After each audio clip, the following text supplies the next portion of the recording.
अस्सलाम वालेकुम दोस्तों, मैं अपनी एक नवी गड्डी ਲਈ ਏ ਯੂਟੋਂਗ। ਠੀਕ ਹੈ, मैं ਹੁਣ ਤੁਹਾਨੂੰ ਉਹਦਾ ਰਿਵਿਊ ਕਰਵਾਨਾ। ਕੈਮਰਾਮੈਨ ਜ਼ਰਾ ਆਵੇ, ਜ਼ਰਾ ਚੈੱਕ ਦੱਸੋ ਜੀ ਇਹਦਾ ਫੀਚਰ ਦੱਸੋ ਭਾਈਜਾਨ। ਸਭ ਤੋਂ ਪਹਿਲੇ ਇਹਦਾ ਜਿਹੜਾ ਹੈ ਇੰਜਣ ਹੈ ਇਹ ਇੰਪੋਰਟ ਕੀਤਾ ਹੈ ਚਾਈਨਾ ਤੋਂ। ਯੂਟੋਂਗ ਦਾ ਇੰਜਣ ਹੈ।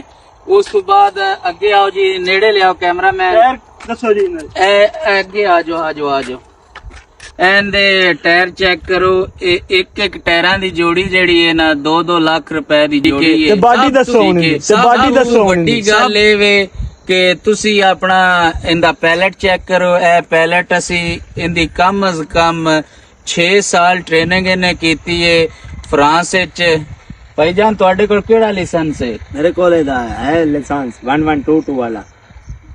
1122 ਵਾਲਾ ਮਤਲਬ ਕਿਉਂਕਿ ਉਹ ਪਹਿਲੇ ਗੱਡੀ ਚਲਾਉਂਦਾ ਉਹਨਾਂ ਮੋੜੇ ਚਲਾਵੇ, ਹੁਣ ਵੱਡੀ ਗੱਡੀ ਲਈ ਹੈ ਨਾ ਤੇ ਅੱਛਾ ਭਾਈਜਾਨ ਕੋਲ 1122 ਵਾਲਾ ਲਾਇਸੈਂਸ ਹੈ ਵੱਡਾ। ਇਹਦੀ ਜੀ ਜਨਾਬ ਬਾਡੀ ਜਿਹੜੀ ਹੈ ਚਿਸ਼ਤੀ ਚਾਦਰ ਦੀ ਮੈਂ ਸਪੈਸ਼ਲ ਬਣਵਾਈ ਹੈ। ਠੀਕ ਹੈ, ਉਸ ਤੋਂ ਬਾਅਦ ਇਹਦਾ ਸਟੀਅਰਿੰਗ ਚੈੱਕ ਕਰੋ। ਇਹਦਾ ਪ੍ਰੈਸ਼ਰਾਈਜ਼ ਸਟੀਅਰਿੰਗ ਹੈ। ਠੀਕ ਹੈ, ਉਸ ਤੋਂ ਬਾਅਦ ਵੇਖੋ ਹੈਡਲਾਈਟਾਂ ਚੈੱਕ ਕਰੋ। ਮਾਸ਼ਾਅੱਲਾ ਕਿਹੜੀਆਂ ਖੂਬਸੂਰਤ ਹੈਡਲਾਈਟਾਂ ਨੇ। ਉਸਤਾਦ ਜੀ ਆਟੋ ਹੈ ਤੇ ਮੈਨੂਅਲ ਹੈ। ਇਹ ਮੈਨੂਅਲ ਨਹੀਂ, ਆਟੋ। ਸਾਈਡ ਮਿਰਰ ਚੈੱਕ ਕਰੋ, ਇਹ ਵੇਖੋ ਨਾ ਟੱਚ ਨੇ। ਉਸ ਤੋਂ ਬਾਅਦ ਹੁਣ ਤੁਹਾਨੂੰ ਥੋੜਾ ਜਿਹਾ ਰਿਵਿਊ ਕਰਵਾਨੇ ਆ ਆਪਣੀ ਗੱਡੀ। ਸਟਾਰਟਿੰਗ ਵੇਖੋ